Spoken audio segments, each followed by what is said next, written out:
హైదరాబాద్ నలుదిక్కుల 4 super speciality ఆసుపత్రులు నిర్మించాలని ఆనాడు కేసీఆర్ గారి ప్రభుత్వం నిర్ణయించింది. దాంట్లో భాగంగా ఎల్బీ నగర్లో 1000 పడకల ఆసుపత్రి, మల్కాజ్గిరిలో 1000 పడకల ఆసుపత్రి, ఎర్రగడ్డలో 1000 పడకల ఆసుపత్రి, నిమ్స్ 2000 పడకల ఆసుపత్రి కొత్తగా నిర్మించాలని, తద్వారా హైదరాబాద్ నగరంలో 5000 పడకల సూపర్ స్పెషాలిటీ ఆసుపత్రులు నిర్మించాలని మరో 100 ఏళ్ల ముందు చూపుతో ఆనాడు కేసీఆర్ గారు నిర్ణయం తీసుకున్నారు. గతంలో అనేక రాష్ట్ర ప్రభుత్వాలు పనిచేసినప్పటికీ ఎప్పుడో నిజాం కాలంలో కట్టిన గదే ఉస్మానియా, గదే గాంధీ, గదే కింగ్ కోటి హాస్పిటల్, నీలోఫర్ హాస్పిటల్ తప్ప కొత్త ఆసుపత్రులు గత ప్రభుత్వాలు ఎవరు కూడా పెరుగుతున్న జనాభాకు తగ్గట్టుగా ఆసుపత్రుల నిర్మాణం జరగలేదు. కానీ కరోనా వచ్చిన తర్వాత కేసీఆర్ గారు రాష్ట్ర ప్రజల ఆరోగ్యం, పేదల ఆరోగ్యాన్ని దృష్టిలో పెట్టుకొని ఇవాళ పేదలు కార్పొరేట్ ప్రైవేట్ ఆసుపత్రులకు వెళ్లి అప్పుల పాలవుతున్నారు, వారికి సరి అయిన వైద్యం అందడం లేదని, ఈ కొత్తగా వస్తున్న రోగాలను పేదల ఆరోగ్యాన్ని దృష్టిలో పెట్టుకొని పేదలకు ప్రభుత్వ రంగంలో కార్పొరేట్ సేవలు అందించాలి, సూపర్ స్పెషాలిటీ వైద్య సేవలు అందించాలని ఈ 4 టిమ్స్ ఆసుపత్రిని, వరంగల్లో 2000 పడకల హెల్త్ సిటీని కేసీఆర్ గారు ప్రభుత్వం ప్రారంభించారు. దీనికి అవసరమైన అన్ని నిధులు కూడా కేటాయించారు. దానికి డబ్బులకు కూడా ఇబ్బంది లేకుండా నిధుల సమీకరణ కూడా కేసీఆర్ ప్రభుత్వమే చేసింది. ఆనాడు కేసీఆర్ ప్రభుత్వ హయాంలో పనులు ప్రారంభమైనాయి. ఇవాళ కాంగ్రెస్ గవర్నమెంట్ వచ్చి దాదాపు 2 సంవత్సరాలు పూర్తవుతున్నా ఈ ఆసుపత్రులను పట్టించుకోవడం లేదు. ఇప్పుడు మనం ఎల్బీ నగర్ టిమ్స్ ఆసుపత్రి దగ్గర ఉన్నాం. ఇవాళ గౌరవనీయులు సుధీర్ రెడ్డి ఎమ్మెల్యే గారి నాయకత్వంలో వారి నియోజకవర్గంలో ఉన్న టిమ్స్ ఆసుపత్రిని విజిట్ చేయడానికి వచ్చాం. ఇక్కడ ఏమైంది? ఆనాడు భూసేకరణ చేసింది కేసీఆర్ ప్రభుత్వం, టెండర్లు పిలిచింది కేసీఆర్ ప్రభుత్వం, డిజైన్లు పూర్తి చేసింది కేసీఆర్ ప్రభుత్వం, నిధులు సమీకరించింది కేసీఆర్ ప్రభుత్వం. ఆ రోజు సెల్లార్తోని మొదలుకొని 6 అంతస్తుల వరకు భవన నిర్మాణాన్ని పూర్తి చేసింది కేసీఆర్ ప్రభుత్వం. మరి 2 ఏళ్ల కాంగ్రెస్ ప్రభుత్వం ఏం చేసిందయ్యా అంటే ఒక 5 ఫ్లోర్లు మాత్రమే వేశారు, ఇంకా పూర్తే కాలే. ఫ్లోర్లు వేయడం, స్లాబులు వేయడం కూడా పూర్తి కాలేదు. నిజంగా బీఆర్ఎస్ ప్రభుత్వమే ఉండుంటే ఇప్పటికే ఏడాది కిందనే ఈ ఆసుపత్రి ప్రారంభమై ప్రజలకు సేవలు అందించేది. అంటే రేవంత్ రెడ్డికి ఎక్కడ కేసీఆర్ కు పేరు వస్తుందో, ఎక్కడ బీఆర్ఎస్ ప్రభుత్వాన్ని ప్రజలు గుర్తు చేసుకుంటారో అని కావాలనే ఈ ఆసుపత్రి యొక్క నిర్మాణాన్ని స్లో చేస్తా ఉన్నారు. అంటే ముందు చూపు లేని మందబుద్ధి కలిగిన నాయకులు వీళ్ళకి ఎంతసేపు రాజకీయమే తప్ప ప్రజలంటే పట్టదు, పేద ప్రజల వైద్యం పట్టదు. ఎందుకు 2 సంవత్సరాల నుంచి టిమ్స్ ఆసుపత్రి పూర్తి కాలేదు, ఎందుకు పనులు ఆలస్యం అవుతున్నాయని నేను ప్రభుత్వాన్ని అడుగుతా ఉన్నా. ఇలా ఏం కారణం చేత ఆగినాయి? మీకు డబ్బులకు ఇబ్బంది లేదు, ఏజెన్సీ ఫైనల్ అయిపోయింది, అన్ని రకాలుగా డిజైన్స్ తో సహా రెడీ చేస్తే ఎందుకు కావాలని పనులు ఆలస్యం చేస్తున్నారు? 2 ఏళ్లైంది మీ గవర్నమెంట్ వచ్చి, కొత్తది మీరు చేసిందేమి లేదు. ఉన్న పనులు ఎందుకు ఆపుతా ఉన్నారు? ఇలా వైద్యం మొత్తం కూడా పేదలకు అందని పరిస్థితి ఏర్పడ్డది. ఇలా ఈ టిమ్స్ ఆసుపత్రులను ఆనాడు అసెంబ్లీలో ప్రత్యేకంగా ఒక చట్టాన్ని కూడా తెచ్చాం. మా ఉద్దేశం ఏంటంటే ఇలా ఇక్కడ సూపర్ స్పెషాలిటీ వైద్య సేవలు అందాలి అన్నది కేసీఆర్ గారి లక్ష్యం. కరోనా కాదు, కరోనా తాత లాంటి కరోనాలు వచ్చినా, ఎలాంటి రోగాలు వచ్చినా, ఎలాంటి విపత్తులు వచ్చినా తట్టుకునే శక్తి తెలంగాణ రాష్ట్రానికి ఉండాలి, నా ప్రజలకు మంచి వైద్యం అందాలి అన్నది కేసీఆర్ గారి లక్ష్యం. ఈ రాష్ట్రంలో 10,000 పడకల సూపర్ స్పెషాలిటీ బెడ్స్ ఉండాలని ఒక దూరదృష్టితో 100 ఏళ్ల ముందు చూపుతో కేసీఆర్ గారు ప్రణాళికలు రచించారు, ఆచరణ ప్రారంభించారు. కానీ నేటి కాంగ్రెస్ ప్రభుత్వం కొత్తగా చేసిందేమీ లేదు, ఉన్న పనులను కూడా ఈరోజు ఆపే ప్రయత్నం చేస్తా ఉన్నారు. ఆనాడు కేసీఆర్ గారు 33 జిల్లాలకు 33 ప్రభుత్వ మెడికల్ కాలేజీలు పెట్టారు. 33 ప్రభుత్వ మెడికల్ కాలేజీలు పెట్టి ప్రజలకు ఆ జిల్లాలోనే వైద్యం అందాలి, విద్య రావాలి, డాక్టర్ల సంఖ్య పెరగాలి, పేదలకు వైద్యం అందుబాటులోకి రావాలన్నది కేసీఆర్ గారి కల. ఆనాడు గత ప్రభుత్వాలు మొత్తం కలిపి తెలంగాణలో 2850 మెడికల్ సీట్లుంటే 10 ఏళ్ల కేసీఆర్ గారి హయాంలో 10,000 ఎంబీబీఎస్ సీట్లను పెంచడం జరిగింది. ఆ రకంగా చేశాం. ఇలా బాధ కలిగేది ఏంటంటే మహేశ్వరం నియోజకవర్గం, మా సబితక్క నియోజకవర్గం మహేశ్వరంలో ఆనాడు రంగారెడ్డి జిల్లా మెడికల్ కాలేజ్ శాంక్షన్ చేయడం జరిగింది. ఆ మెడికల్ కాలేజీకి జీవో నంబర్ 86 5/7/2023 నాడు మహేశ్వరంలో మెడికల్ కాలేజీ పెడుతూ ప్రభుత్వం జీవో ఇచ్చింది.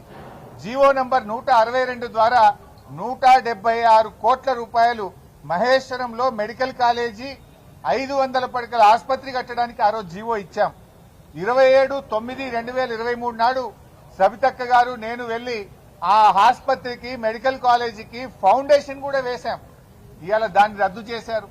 దాన్ని రద్దు చేసి ఏం చేసిండ్రు, ఈ టిమ్స్ ఎల్బీ నగర్ లో విలీనం చేసినారు. రెండు రకాలుగా నష్టం. మహేశ్వరంలో మెడికల్ కాలేజ్ వస్తే అక్కడ ఒక ఆసుపత్రి వస్తే అక్కడ పేదలకు వైద్యం దొరికేది, ఇక్కడ సూపర్ స్పెషాలిటీ సేవలు దొరికేది. ఇవాళ జనరల్ మెడిసిన్ మెడికల్ కాలేజ్ వస్తే ఏమైతుంది, ఏ కరీంనగర్లనో వరంగల్లోనో సిద్దిపేటలో మెడికల్ కాలేజీలు ఏ సేవలు ఉంటాయో గవే సేవలు దొరుకుతాయి. కానీ మనము టిమ్స్ ఎల్బీ నగర్ కట్టిన ఉద్దేశం ఏంది, సూపర్ స్పెషాలిటీ సేవలు అందాలి.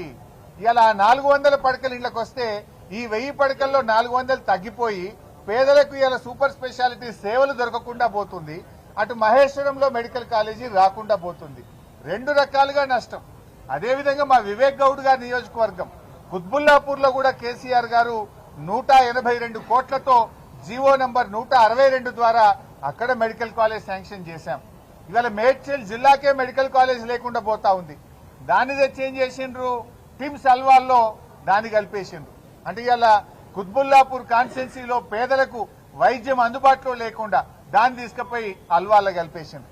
కేసీఆర్ గారి ఆలోచన ఏంది, అల్వాల్లో 1000 పడకల టిమ్స్ రావాలి, కుత్బుల్లాపూర్ లో మెడికల్ కాలేజ్ తో పాటు 500 పడకల ఆసుపత్రి రావాలి. కేసీఆర్ గారి ఆలోచన ఏంది, ఎల్బీ నగర్ లో 1000 పడకల సూపర్ స్పెషాలిటీ ఆసుపత్రి రావాలి, మహేశ్వరంలో 500 పడకలతో మెడికల్ కాలేజీ రావాలి. అంటే ఇలా మహేశ్వరంలో మెడికల్ కాలేజ్ లేకుండా చేసిండ్రు, కుత్బుల్లాపూర్ లో మెడికల్ కాలేజ్ లేకుండా చేసిండ్రు. ఇవాళ అక్కడ పేదలకు ఆసుపత్రులు రాకుండా ఈ ప్రభుత్వం నిర్ణయం చేసింది. అంటే ప్రభుత్వం కోతలెట్లా పెట్టాలని ఆలోచిస్తున్నారు తప్ప పేదలకు సేవెట్లా చేయాలనే సోయి ఈ రేవంత్ రెడ్డి ప్రభుత్వానికి లేకుండా పోయింది. ఇవాళ మీ తప్పుడు చర్యల వల్ల మహేశ్వరం ప్రజలకు కుత్బుల్లాపూర్ ప్రజలకు ఇవాళ తీవ్రమైన నష్టం జరుగుతా ఉంది.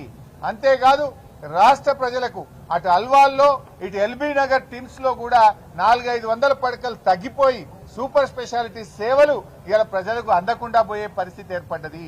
వీటి పనులను చేయరు. 2 ఏళ్లైనా ఈ ఆసుపత్రులు ఇంకా పేదలకు సేవలు అందించడం లేదు. ఎందుకు ఈ నిర్లక్ష్యం అని మేము అడుగుతా ఉన్నాం. ఎందుకు, ఏ కారణం చేత నిర్లక్ష్యం చేస్తా ఉన్నారు? ఇవాళ అన్ని ఫైనల్ ఉన్నాయి కదా, కట్నీళ్లు పెట్టిన పొయ్యోలు ఉన్నది. గట్టిగా చేస్తే 6 నెలల్లో పేదలకు వైద్యం అందించవచ్చు.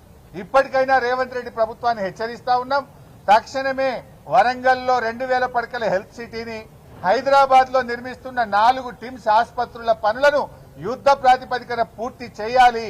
ఈ 10,000 పడకల సూపర్ స్పెషాలిటీ బెడ్స్ ను ప్రజలకు అందుబాటులో తేవాలి అని ఈ ప్రభుత్వాన్ని మేము కోరుతా ఉన్నాం.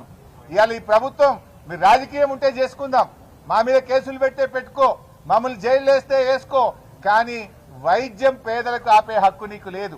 ఈ టిమ్స్ ఆసుపత్రుల నిర్మాణాన్ని స్లో చేస్తే ప్రజలతో తిరుగుబాటు వస్తుంది, జాగ్రత్త అని చెప్పి కూడా హెచ్చరిస్తా ఉన్నాం. రాజకీయాల కోసం పేదల వైద్యాన్ని ముడిపెట్టద్దు. రాజకీయాల కోసం కేసీఆర్ గారు ప్రారంభించిందని ఈ టిమ్స్ ఆసుపత్రుల నిర్మాణాన్ని ఆపొద్దు అని మేము ఈ ప్రభుత్వాన్ని కోరుతా ఉన్నాం. 2 ఏళ్ల నుంచి ఆపడం ఏం చేసినవే నువ్వు? 2 ఏళ్లలో మీ జాగా బిల్డింగ్ అంతా కేసీఆర్ శాంక్షన్ తో సహా డిజైన్ చేసి 6 అంతస్తులు నేనే కట్టిమి. 2 ఏళ్లలో 5 అంతస్తులు కడతావు, 2 ఏళ్లలో 5 స్లాబ్లు వేస్తావు. గంతేనా నువ్వు చేసింది? ఆసుపత్రి అందుబాటులో తేరాదా? డెడ్ లైన్లు మారుతున్నాయి, డేట్లు మారుతున్నాయి తప్ప ఆసుపత్రి నిర్మాణం పూర్తయితలేదు.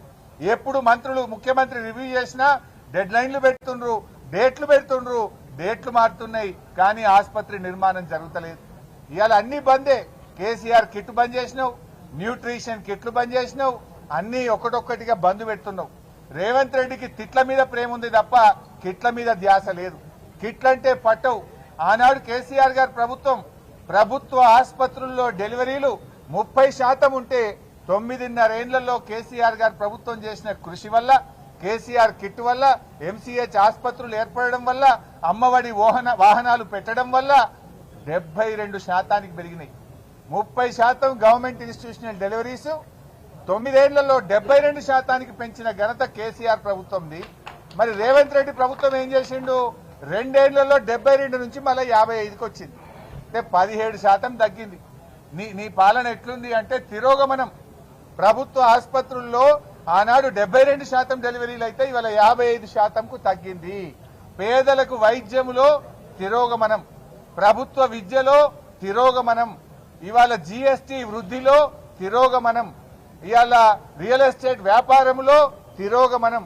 ఏంది రాష్ట్రమే వెనుక్కుపోతుంది నీ పాలనలో. ఇవాళ ప్రభుత్వ విద్య రేవంత్ రెడ్డి హయాంలో పోయిన సంవత్సరం నుంచి ఈ సంవత్సరానికి 47,000 మంది పిల్లలు ప్రభుత్వ పాఠశాలల్లో తగ్గారు. డెలివరీలేమో 72 నుంచి 55కు తగ్గింది. ప్రభుత్వ పాఠశాలల్లో పిల్లలు 47,000 మంది గత సంవత్సరం నుంచి ఈ సంవత్సరానికి చూస్తే తగ్గారు. జీఎస్టీ చూస్తే పోయిన సెప్టెంబర్కు ఈ సంవత్సరం సెప్టెంబర్కు చూస్తే 5% మైనస్లకు పోయింది జీఎస్టీ. కేసీఆర్ గారి హయాంలో ఎప్పుడు 16% పెరిగితే రేవంత్ గారి హయాంలో 5% జీఎస్టీ తగ్గింది. రియల్ ఎస్టేట్ అయితే కుప్పగూలింది, రాష్ట్ర ప్రభుత్వ ఆదాయం తగ్గింది. ఇవాళ నువ్వు సిగ్గుపడాలి, ఆత్మ విమర్శ చేసుకోవాలి. ఈ రాష్ట్రం అద్భుతంగా 10 ఏళ్లలో దేశానికి దిక్సూచిగా కేసీఆర్ నిలబెడితే నీ పాలనలో రాష్ట్రం తిరోగమనం పట్టింది. ఇవాళ అదేవిధంగా బస్తీ దవాఖాన్లు కేసీఆర్ గారి హయాంలో 450 బస్తీ దవాఖాన్లు పెట్టాం. కేంద్ర ప్రభుత్వం 15వ ఆర్థిక సంఘం బస్తీ దవాఖాన్లను చూసి మెచ్చుకున్నది, తెలంగాణను చూసి దేశాన్ని నేర్చుకోమన్నది. దేశం మొత్తం బస్తీ దవాఖాన్లు పెట్టమని చెప్పింది 15వ ఆర్థిక సంఘం. రేవంత్ రెడ్డి పుణ్యమాని ఇలా బస్తీ దవాఖాన్లో పనిచేసే డాక్టర్లకు, స్టాఫ్ నర్సులకు, అక్కడ ఉండే 4th క్లాస్ ఎంప్లాయీస్ కు 6 నెలల నుంచి జీతాలే లేవు. 6 నెలలు జీతాలు ఇవ్వవా? 1వ తారీఖు ఇస్తా 1వ తారీఖు ఇస్తా అంటావు. ఎందుకు ఇస్తలేవు అంటే బస్తీ దవాఖాన్లో పనిచేసే డాక్టర్లందరూ కూడా ఉద్యోగాలు ఇడిచిపెట్టి పోవాలి, బస్తీ దవాఖాన్లు మూతపడాలి. కేసీఆర్ గారు బస్తీ దవాఖాన్లు పెట్టింది కనుక ఈ బస్తీ దవాఖాన్లు నడవద్దు, పేదలకు వైద్యం దొరకొద్దు అనుకుంటున్నావా? హైదరాబాద్ నగరంలోనే 350 బస్తీ దవాఖాన్లు పెట్టిండు కేసీఆర్. ఇలా జూబ్లీ హిల్స్ ప్రజలకు బస్తీలలో ఏం చెప్తున్నా ఆయన? బస్తీ దవాఖాన్లలో డాక్టర్లకు, స్టాఫ్ నర్సుకు 6 నెలల నుంచి జీతాలు ఇవ్వలే. గతంలో 108 రకాల మందులు బస్తీ దవాఖాన్లలో దొరికితే ఇలా 40 రకాల మందులు కూడా బస్తీ దవాఖాన్లలో దొరకలేవు. మందులు లేకుండా చేసినా, డాక్టర్లు లేకుండా చేసినా, డాక్టర్లకు జీతాలు ఇవ్వలేదు. ఇదేనా నువ్వు చేసింది? నువ్వు కొత్తగా ఇంకెన్ని బస్తీ దవాఖాన్లు పెట్టాలి కానీ ఉన్న బస్తీ దవాఖాన్లను ఇలా రేవంత్ రెడ్డి గారు ఊడగొట్టే ప్రయత్నం చేస్తుండు. ఇలా ఆరోగ్యశ్రీ నేను 10 లక్షలకు పెంచిన అంటూ ఏం చేసినావు నాయన? ఇలా ప్రైవేట్ ఆసుపత్రులలో మేము ఆరోగ్యశ్రీ కింద వైద్యం ఇయ్యము, ఆసుపత్రులు బంద్ చేస్తాము అంటున్నారు. నీ పుణ్యం ఎట్లుందంటే కాలేజీలు బంద్ చేస్తామని ఇవాళ ప్రైవేట్ కాలేజీలోళ్ళు చెప్తున్నారు, ఆసుపత్రులు బంద్ చేస్తామని ప్రైవేట్ ఆసుపత్రులు చెప్తున్నారు. నీ పాలన గట్లున్నది. ఆరోగ్యశ్రీ ఇలా 1400 కోట్ల బకాయిలు పడ్డాయి. ఆరోగ్యశ్రీకి కేసీఆర్ గారు ప్రభుత్వం ఉండగా ఎప్పటికప్పుడు నిధులు ఇచ్చాం, మంచి వైద్యం అందించాం. కేసీఆర్ గారి హయాంలో ఆరోగ్యశ్రీ కింద 8,000 కోట్ల రూపాయల డబ్బులు ఇచ్చాం. సీఎం రిలీఫ్ ఫండ్ కింద 3,000 కోట్లు ఇచ్చాం.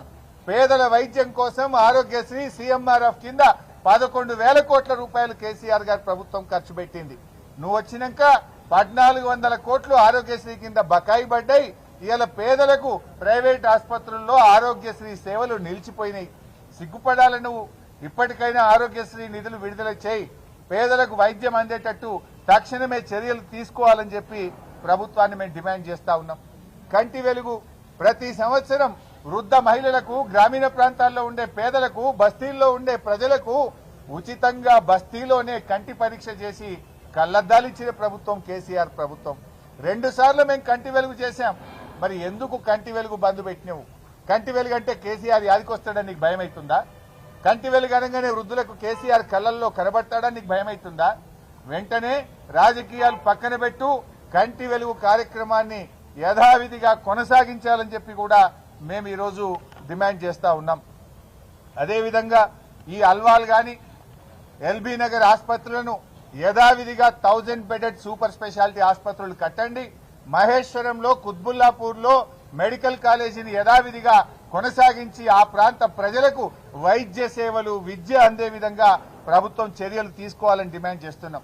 అప్పుడు ఆ రోజు మేము ఆలోచించింది ఏంటంటే ఈ 4 సూపర్ స్పెషాలిటీ ఆసుపత్రుల్లో సూపర్ స్పెషాలిటీ పీజీ సీట్స్ ప్రారంభించాలనుకున్నాం. ఎల్బీ నగర్ లో 96 సీట్లు, అల్వాల్లో 96 పీజీ సూపర్ స్పెషాలిటీ సీట్లు, సనత్ నగర్ లో 96 సూపర్ స్పెషాలిటీ పీజీ సీట్లు, నిమ్స్ లో 200 పీజీ సూపర్ స్పెషాలిటీ సీట్లు పెట్టాలనుకున్నాం. ఇప్పుడు మెడికల్ కాలేజ్ దీంట్లో కలిపితే పీజీ సూపర్ స్పెషాలిటీ సీట్లు లేకుండా పోతాయి. ఇక్కడ ఎందుకంటే మనం ఎంబీబీఎస్ డాక్టర్లను తయారు చేయడం ముఖ్యం కాదు, వారితో పాటు పీజీ సూపర్ స్పెషాలిటీ డాక్టర్లను కూడా తయారు చేయాల్సిన అవసరం ఉంది. కేసీఆర్ గారు 100 ఏళ్ల ముందుకు ఆలోచించారు. ఇవాళ డాక్టర్ల ఉత్పత్తిలో తెలంగాణ నంబర్ 1 అయిందన్నా, ధాన్యం ఉత్పత్తిలో తెలంగాణ నంబర్ 1 అయిందన్నా కేసీఆర్ గారి ముందు చూపుతో సాధ్యమైంది. ఆయన ఎంతో దూరదృష్టితో పోరాడి తెచ్చిన తెలంగాణను దేశంలోనే ఇవాళ అగ్రగామిగా నిలిపినటువంటి ప్రభుత్వం కేసీఆర్ గారి ప్రభుత్వం. మీకేమో బుద్ధి మందగించింది, మీకు ఆలోచన లేదు. మీ ఆలోచన ఎంతసేపు కేసీఆర్ గారు స్టార్ట్ చేసిన పనులు ఆపాలి, దవాఖాన్లు ఆపాలి, కేసీఆర్ కిట్ ఆపాలి, న్యూట్రిషన్ కిట్ ఆపాలి, బతుకమ్మ చీరలు ఆపాలి, కంటి వెలుగు ఆపాలి, అన్ని మంచి పనులను ఆపడమే తప్ప ఒక్క కొత్త పని చేసింది లేదు, మంచిగా చేసిన ఆలోచన అంతకంటే లేదు. చివరగా ఇవాళ మా ఉద్దేశం ఈ ఆసుపత్రులను యుద్ధ ప్రాతిపదికన పూర్తి చేయండి. డెడ్ లైన్లు పెట్టుడు, డేట్లు మారుడు కాదు. 6 నెలల్లోగా ఈ 4 టిమ్స్ ఆసుపత్రులు, వరంగల్ హెల్త్ సిటీ పేదలకు వైద్యం అందించే విధంగా ప్రభుత్వం తక్షణమే చర్యలు తీసుకోవాలని చెప్పి రేవంత్ రెడ్డి ప్రభుత్వాన్ని డిమాండ్ చేస్తున్నాం. ఒకవేళ మీరు ఇదే రకంగా మరి ఆలస్యం చేస్తే పెద్ద ఎత్తున ప్రజా ఉద్యమానికి బీఆర్ఎస్ పార్టీ శ్రీకారం చుడుతుందని హెచ్చరిస్తూ జై తెలంగాణ.